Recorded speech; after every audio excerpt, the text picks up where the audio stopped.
Awesome. The format for this meeting is a 10-minute speaker, our secretary's announcement, a coffee and snack break, and then our main speaker. Our first speaker for tonight is David.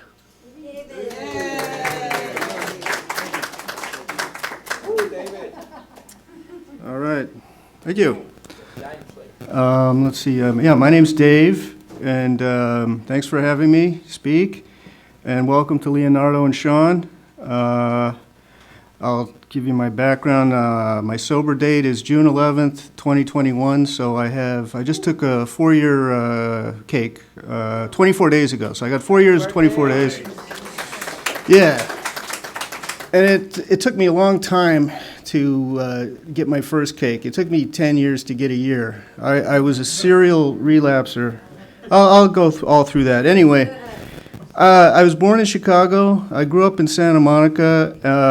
My biological father was a heavy drinker and drug user, and he was abusive to my mom. So they got a divorce when I was about 3, and then she married my stepdad, Ralph, who was a great guy.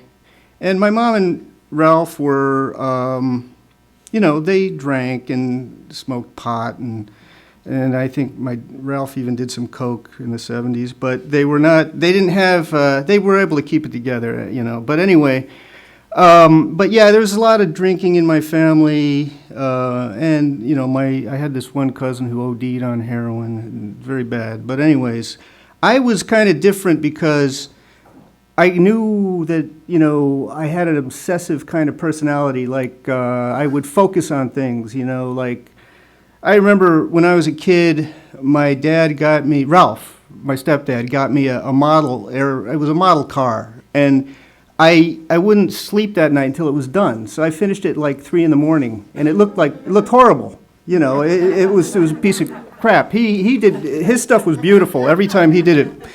So, but it's like I get focused on something, I have to just keep doing it till it's done. Like if I got a 12-pack, I'm going to drink it till I pass out or it's gone, And then maybe if I'm still awake, I'll go buy more. But, obsessive.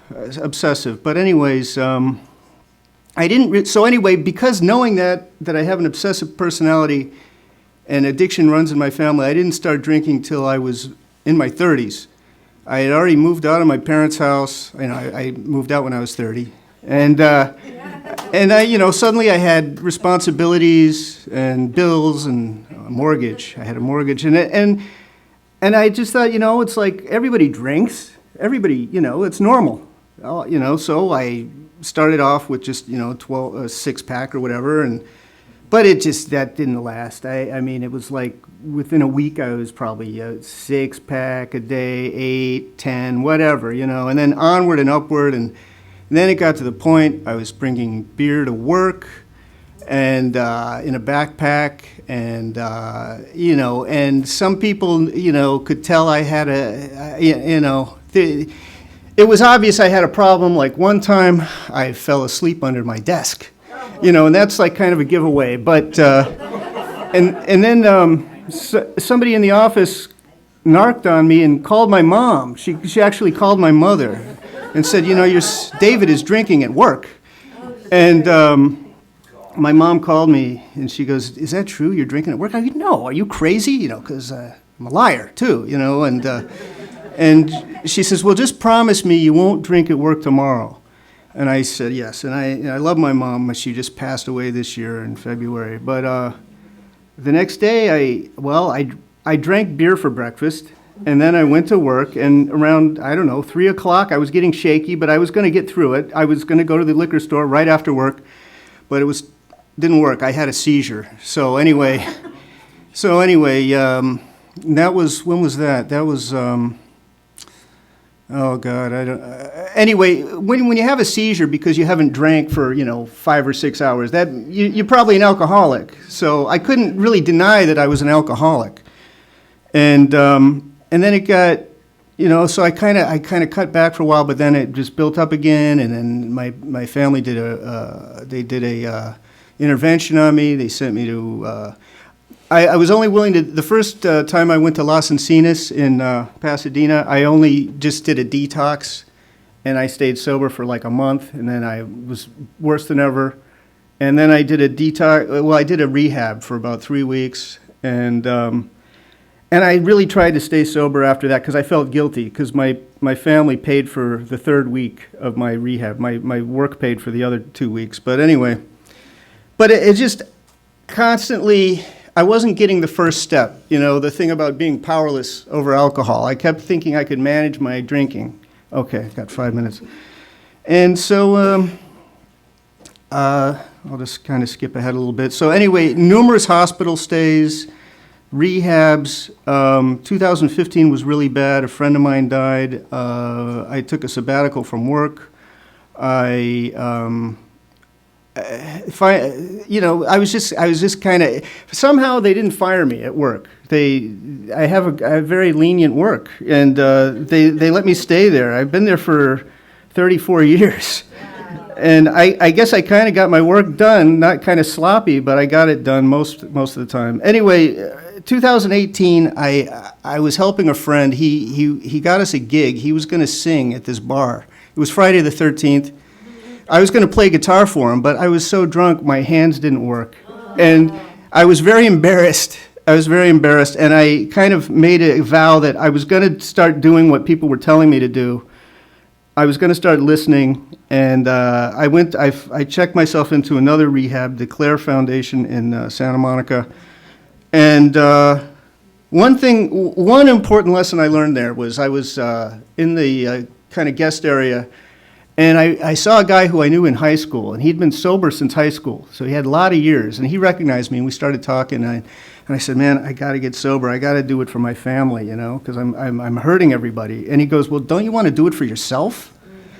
And I thought, you know what? He's right, because every time I try to get sober, it was getting worse every time. The withdrawal symptoms were unbelievable. I mean, just heart palpitations. I thought my heart was going to pound out of my chest. Sweating, hallucinations. I had all that stuff. And I go, this is not fun. You know, I started drinking because it was fun. And the fun part is like nothing now. So, and then I wish I could say that I got struck sober, but no, well, another piece of advice that I got out, when I got out of the Claire Foundation, my sponsor at the time told me, you should up your game, you should go to a meeting a day. And I started doing that, and I realized I had only been going to about one meeting a week, and I found that the meetings really helped me. I found out I like the meetings. I like being around other people with my problem, and I like helping people when I can, I like being of service, but the main thing was I had to face it that I am powerless over alcohol, and so anyway, leading up to 2000, I gave you my sober date. What else have I got really? Well, the day before I got sober, my sober date, I was driving to Costco, and I had an open 12-pack next to me, and a cop pulled me over because he said I went through a rolling stop, and he saw the 12-pack next to me in the car. He thought that was kind of interesting, but then before, I've never gotten a DUI, and I might have gotten one that day, but then he got a call on his radio. He had an emergency. He goes, "This is your lucky day." And he hands me back my car registration, but not my driver's license. So I had to get another driver's license. But and that was it. I didn't drink. The next day was my sober date, and I still had to go to. I think I still had to go to an ER because of the shakes. But so it's not.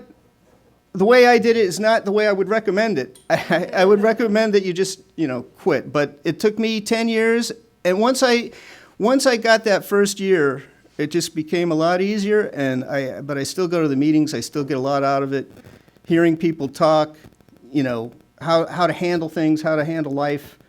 It's good for me, and that's why I'm going to keep coming back. And so anyway, thank you very much.